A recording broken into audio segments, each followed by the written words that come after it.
नमस्कार। कभी आपने सोचा है कि हमें हर दिन कितने सारे चैलेंजेस फेस करने होते हैं। मॉर्निंग में हम उठते ही सबसे पहले क्या थॉट होता है आपके माइंड में? क्या मोस्टली हम जब उठते हैं तो मोस्ट ऑफ द टाइम हमारे माइंड में थॉट आते हैं हमारे ओवरऑल फुल डे में हमें क्या क्या करना है, वो सारी जगलिंग मन में चलती रहती है।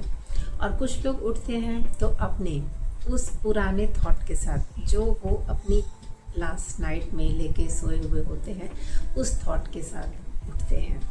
आप में से कितने लोग हैं जो उस प्रेजेंट मोमेंट में उठते हैं, यानी मॉर्निंग में उठे हैं तो सिर्फ उस वेकअप को आप फील कर पा रहे हैं?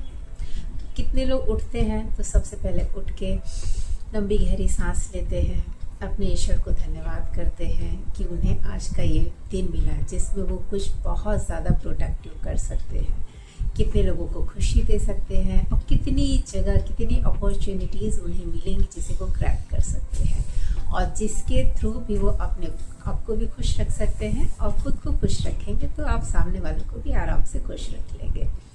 तो आजकल हो क्या रहा है कि लोग या तो पास्ट में रह रहे हैं और या तो फिर फ्यूचर में रह रहे हैं। प्रेजेंट मोमेंट में रहना उनके लिए बहुत मुश्किल हो गया है। इवन मेरे लिए तो बहुत ज़्यादा चैलेंजिंग था ये प्रेजेंट मोमेंट में रहना। इवन मैं होती कहीं थी, दिमाग कहीं और, बात कहीं कर रही हूँ, दिमाग में कुछ और चल रहा है कि आगे क्या होगा या फिर पास्ट का कुछ मेमोरी में चल रहा है।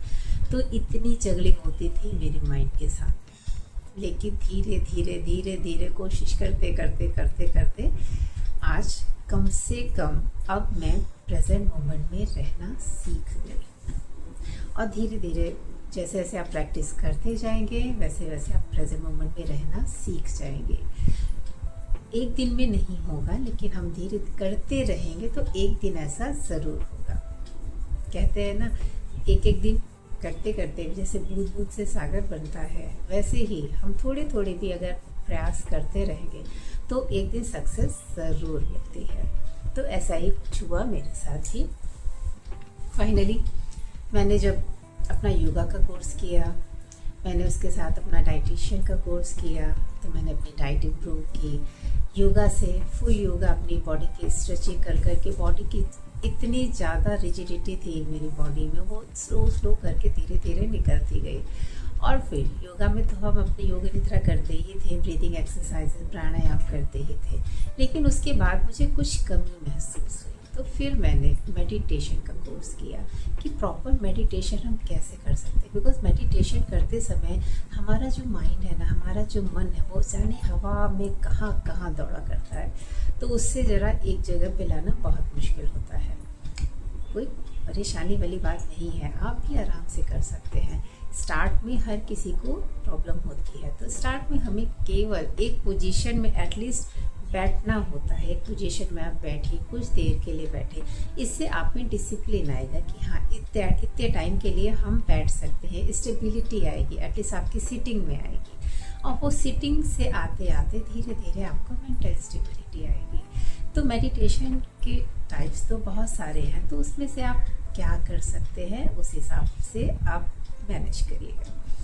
अगर आप मेडिटेशन का स्पेशल मेडिटेशन का कोर्स करना चाहते हैं तो वो भी आप ज्वाइन कर सकते हैं मेरे साथ। उसमें मैं आपको हर तरीके के मेडिटेशन के बारे में बताऊंगी और काफ़ी ज़्यादा हेल्पफुल होगा आपके लिए, आपकी ब्रेन हेल्थ के लिए बहुत ही ज़्यादा हेल्पफुल होगा। और मेरा मानना है कि अगर हमारे फिज़िकल स्टेट, यानी कि हमें किसी भी तरीके की डिजीज़ेस हो रही है, क्रॉनिक डिजीज़ेस हो रही हैं, आजकल सब लोग समझ भी रहे हैं, जान भी रहे हैं, यूट्यूब में इतने सारे वीडियोस इस बारे में हैं कि हमारी मेंटल स्टेट ही रिस्पॉन्सिबल होती है हमारे फिजिकल स्टेट के पीछे। यानी कि जितने भी क्रॉनिक डिजीजेस हैं रिजल्ट होती हैं हमारे मेंटल स्ट्रेसेस का। किसी भी तरीके की कोई गिल्ट हमारे माइंड में है, किसी भी तरीके की कुछ भी प्रॉब्लम हमने छुपा रखे हैं अपने मन में, अपने अंतरात्मा में, तो वो सब एक बीमारी के रूप में हमारे शरीर में हमें दिखाई देती है। ऐसे आप आइडेंटिफाई आप कैसे कर पाएंगे कि ऐसा कुछ हो रहा है? सबसे पहले आप देखेंगे कि आपकी बॉडी की फ्लेक्सिबिलिटी धीरे धीरे रिड्यूस होने लगती है। तो समझ जाइए कि जैसे जैसे फ्लेक्सिबिलिटी रिड्यूस होगी आपके हर एक जॉइंट में, इसका मतलब हो रहा है कि स्ट्रेस स्टोर होना स्टार्ट हो चुका है। तो योग और एक्सरसाइजेस के थ्रू हम क्या करते हैं कि इन स्ट्रेसेस को धीरे धीरे रोज का रोज उसे रिलीज कर देते हैं, ताकि उसका एक बड़ा सा ब्रेक या ब्लॉकेज ना बने। तो योग या फिर एक्सरसाइज हमें डेली करना इसलिए इम्पॉर्टेंट होता है। मेडिटेशन के थ्रू हम अपने माइंड को काम और स्टेबल करते हैं, यानी कि प्रेजेंट मोमेंट में रहना सीखते हैं। मेडिटेशन का मतलब ही यही है कि आप जहाँ हैं सिर्फ वहीं के होके रहें, वहीं पे प्रेजेंट रहें। तो उसकी कई सारी टेक्निक है और कुछ टेक्निक मैंने अभी रिसेंटली शेयर भी की है, जैसे माइंडफुलनेस। तो माइंडफुलनेस आप कैसे ला सकते हैं अपनी डेली रूटीन में? सबसे पहले आप जहाँ पे हैं वहाँ प्रेजेंट रहिए। अगर आप फ्रेंड्स के साथ में हैं तो अपने फ्रेंड्स के साथ जो बातें करनी है, जो हंसी मजाक चलेगा, तो आप फुल टाइम वहीं पे रहिए। नो घर का स्ट्रेस, नो बच्चे, नो हस्बैंड। मेरे साथ बहुत होता था, मैं रहती कहीं थी, दिमाग कहीं और होता था, बट रियली अब मैं सीख गई। तो आप भी कर सकते हैं, क्योंकि मुझसे ज़्यादा ओवर थिंकर कोई नहीं था दुनिया में। मुझे ऐसा लगता है फुल टाइम मन में कुछ ना कुछ थॉट चलता रहता था। लेकिन अभी मुझे स्टेबल रहना भी आ गया है, बिकॉज मेडिटेशन मेरे लाइफ का एक पार्ट बन चुका है और नेसेसिटी बन गई है। अगर मेडिटेशन आप करते हैं तो आप काम रहेंगे, कूल रहेंगे, कंपोज रहेंगे। आप अपने डेली रूटीन के काम भी बहुत अच्छे से कर पाएंगे। इवन अगर आप ऑफिस में काम करते हैं या फिर किसी भी तरीके के किसी भी काम में इन्वॉल्व है, तो वो भी बहुत अच्छे तरीके से आप मैनेज कर पाएंगे। और मेडिटेशन के बाद, ये सब तो चलिए मेडिटेशन तक की कहानी हो गई। इसके बाद फिर मुझे रियलाइज़ हुआ मेडिटेशन से हम उनके थॉट को शांत कर सकते हैं, लेकिन कहीं ना कहीं वो थॉट कहाँ से अराइज हुए हैं, अगर उन्हें टोटली वहाँ से हमने निकाला नहीं तो वो वहाँ पे भले सप्रेस फॉर्म में रहेंगे और कभी ना कभी वो सप्रेशन उनका बाहर निकल के आएगा। तो मुझे रियलाइज़ हुआ कि अभी मुझे कुछ तो और करने की ज़रूरत है। तो मैंने काउंसलिंग साइकोलॉजी में भी सर्टिफिकेशन किया और इस सर्टिफिकेशन के थ्रू मैंने जाना कि कितनी स्टेट्स होती है माइंड की। इवन हमारी बच्चों की, छोटे छोटे बच्चों की, हमारे साथ सराउंडिंग में कितनी तरह तरह के लोग होते हैं, उनकी मेंटल स्टेट कैसी होती है, उस टाइम में उनके बिहेवियर्स कैसे होते हैं, वो सारी चीज़ें मैंने स्टडी की। उसके बाद मैं चारों तरफ जब देखती थी ना, तो मुझे हर किसी में हाँ इसमें ये इश्यू हो रहा है, अच्छा इसको ये प्रॉब्लम है। तो लगता है कि कहाँ से प्रॉब्लम अराइज हो रही है, कुछ ना कुछ इसके या तो पुराना ट्रॉमा हो सकता है, कुछ बातें जो मन में दबा के रख लेते हैं। और कुछ लोगों में फियर बहुत ज़्यादा होता है, हर एक चीज़ का फियर। तो उस फियर की वजह से उनके बिहेवियर इश्यूज बहुत ज़्यादा बढ़ जाते हैं, क्योंकि वो हर जगह अपने आप को कैसे वो प्रोटेक्ट कर पाए, मतलब उनका सर्वाइवल का ही सबसे ज़्यादा इश्यू हो जाता है। तो उस टाइम में उनका फियर सेंटर बहुत ज़्यादा एक्टिव होता है, यानी कि उनका एमिग्डाला रीजन, ब्रेन का छोटा सा पार्ट होता है आलमंड शेप का, वो एक्टिव फॉर्म में होता है। और जब वो एक्टिव फॉर्म में होता है तो उनकी जितनी भी जो ब्रेन एक्टिविटी है, यानी कि उनकी कॉग्निटिव एक्टिविटी, कॉग्निटिव माइंड उनका जो होता है वो सप्रेस फॉर्म में हो जाता है। अब उस सप्रेशन से निकलने के लिए हमें ज़रूरत है कि अपने फियर सेंटर को हम काम डाउन करें, उसे मिनिमाइज करें। जब हम उसे मिनिमाइज कर लेते हैं तभी हमारा सोचने समझने की शक्ति, यानी कि हमारा जो लॉजिकल माइंड होता है, यानी कॉग्निटिव माइंड, वो एक्टिव फॉर्म में आता है। तभी आप अपनी डेली रूटीन के वर्क, अपनी स्टडी, अपने काम को फोकस कर पाएंगे और अच्छे से वो सारे वर्क कर पाएंगे। तो इन सब को रिजॉल्व करने में भी अल्टीमेटली हम आते हैं अपने योग पर, यानी कि सारा सराउंडिंग मैंने घूमा। उसके बाद फाइनल यही हुआ कि योग के थ्रू ही हम सारी की सारी इन सब प्रॉब्लम्स का सलूशन पा सकते हैं। तो मैंने यही सब सोच के अपना एक प्लान रेडी किया, ताकि मैं सारी चीज़ों को, यानी कि इन चारों चीज़ों को, आपका डाइट, आपका योग, मेडिटेशन और काउंसलिंग, ये चारों चीज़ों का एक पिलर बनाया और इसका एक प्लान रेडी किया कि 3 month plan and 6 month plan, कि कैसे ये लोगों को अफेक्ट कर सकता है। कुछ लोग इतनी ज़्यादा, मतलब अब एक डॉक्टर के पास आप कितना जाएंगे, डॉक्टर्स के पास मेडिसिन होंगे, आपको वो बोल देंगे कि हाँ आप डाइट नहीं फॉलो कर लीजिए, डाइटिशियन से मिल लीजिए या क्लासेस स्टार्ट कर लीजिए, योगा करिए, मेडिटेशन करिए। मोस्टली यही आपको सुनने में मिलेगा। काउंसलिंग के लिए आप काउंसलर के पास दौड़े दौड़े फिरेंगे। तो लेकिन कहीं भी आपको एक अपनी सारी प्रॉब्लम का सलूशन एक जगह नहीं मिल पाएगा, आपको चारों तरफ भागना पड़ेगा। तो उसके लिए मैंने यही सोचा कि एक ही जगह अगर आपकी सारी प्रॉब्लम का सलूशन मिल जाए, यानी कि आपकी प्रॉब्लम को भी आइडेंटिफाई किया जाए और उसको कैसे रिजॉल्व करना है स्टेप बाय स्टेप, यानी कि एज अ कोच मैं आपको ये सब इंस्ट्रक्ट करूँगी, गाइड करूँगी कि कैसे आप अपनी प्रॉब्लम को रिजॉल्व भी करें और उससे बाहर भी निकलें, और बहुत ही आसान तरीके से। अगर आप ट्रस्ट कर पा रहे हैं तो बिल्कुल करिए, बिकॉज मेरे पास रिजल्ट है।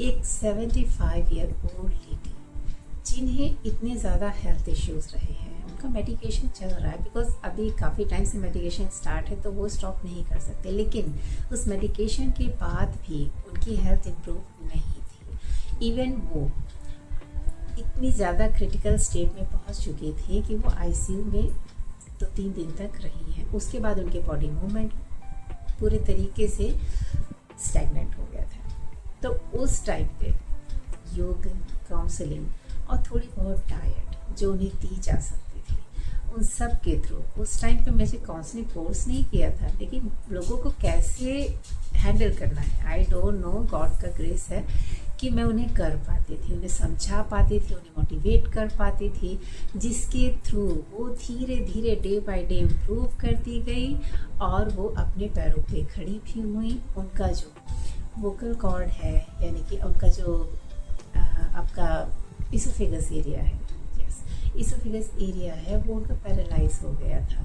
तो वो भी हमारे योग के थ्रू धीरे धीरे एक्टिव मोड में आया और उनकी फंक्शनिंग नॉर्मल हो गई, तो वो अपने मुंह से फिर खाना भी खा पाए। अदरवाइज उनको आरटी लगा हुआ था, वो ट्यूब फीडिंग पर थी। तो धीरे धीरे उनकी सारी problem with in 3 to 4 month resolve हो गई। वो अपने पैरों पे चलना स्टार्ट कर दी। उनका वीडियो भी मैंने डाला है अपने चैनल पे, आप देखिएगा, योग संजीवनी के नाम से है, सर्च करके देखिएगा और मेरा चैनल सब्सक्राइब जरूर करिएगा। इससे आपको बहुत ज़्यादा बेनिफिट मिलेंगे, दैट आई प्रॉमिस।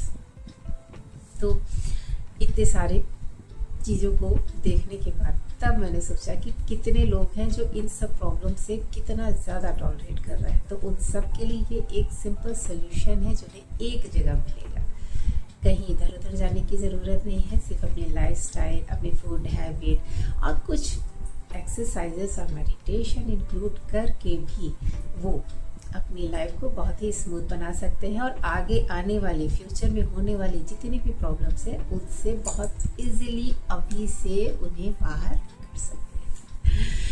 तो चलिए, मेरे चैनल को सब्सक्राइब कीजिए और हाँ, जिन्हें भी मेरे प्लान में इंटरेस्ट हो मेरे व्हाट्सएप नंबर पे मैसेज कर सकते हैं, जिसमें मैं अभी 3 मंथ और 6 मंथ के प्लान आपको सजेस्ट कर रही हूँ। और इसके बाद अगर आपको बेनिफिट मिल रहा है, पहले आप देखिए 3 मंथ करिए, अगर आपको बेनिफिट मिलता है तो आप कंटिन्यू करिए, ठीक है। वैसे तो आपको 100% बेनिफिट मिलेगा। उसके बाद अगर आप मुझसे जुड़े रहना चाहते हैं तो कंटिन्यू जुड़े रहिए, मेरे योगा क्लासेस ऑलवेज देयर। और काउंसलिंग की ज़रूरत जब भी आपको होती है किसी भी रिगार्डिंग, यानी कि आपकी जनरल रोज़मर्रा की ज़िंदगी में कुछ प्रॉब्लम्स आ रही है या फिर कुछ सीरियस इश्यूज़ भी होते हैं, तो उन सब के लिए, ठीक है, तो आप मुझसे काउंसलिंग सेशन में मिल सकते हैं मेरे नंबर पे, या मुझे व्हाट्सएप करेंगे तो उस हिसाब से मैं अपॉइंटमेंट बुक कर सकती हूँ आपका। और मैं आपको एज अ कोच गाइड करूँगी कि कैसे आप अपनी सारी प्रॉब्लम्स को रिजॉल्व कर सकते हैं। मैं नीतू शुक्ला, एक हेल्थ कोच, बिकॉज हेल्थ से रिलेटेड जितनी भी जानकारी लेनी थी वो मैंने ली है और धीरे धीरे अपने नॉलेज को बढ़ाने के लिए मैं कुछ कुछ लर्न करती रहती हूँ। बिकॉज लर्निंग आप करते रहेंगे ना, कुछ कुछ नया सीखते रहेंगे तो आप एक्टिव भी रहेंगे और सबसे बड़ी चीज़, आपका माइंड जो रहेगा ऑलवेज शार्प रहेगा। और अगर ऑलवेज शार्प रहेगा, सीखते रहेंगे, तो सबसे बड़ी चीज़ है ना कि आपकी बॉडी में जितने होने वाले निगेटिव चेंजेस है ना, वो पॉजिटिव चेंजेस में चेंज हो जाएंगे और आप खुद देखेंगे उसका रिजल्ट। तो चलिए, जितना जल्दी हो सके मुझसे कनेक्ट करिए, मेरे व्हाट्सएप नंबर पर मैसेज करिए जो भी इंटरेस्टेड हैं। सारी दुनिया की प्रॉब्लम का सलूशन सिर्फ एक जगह, MS आर्ट। Thank you.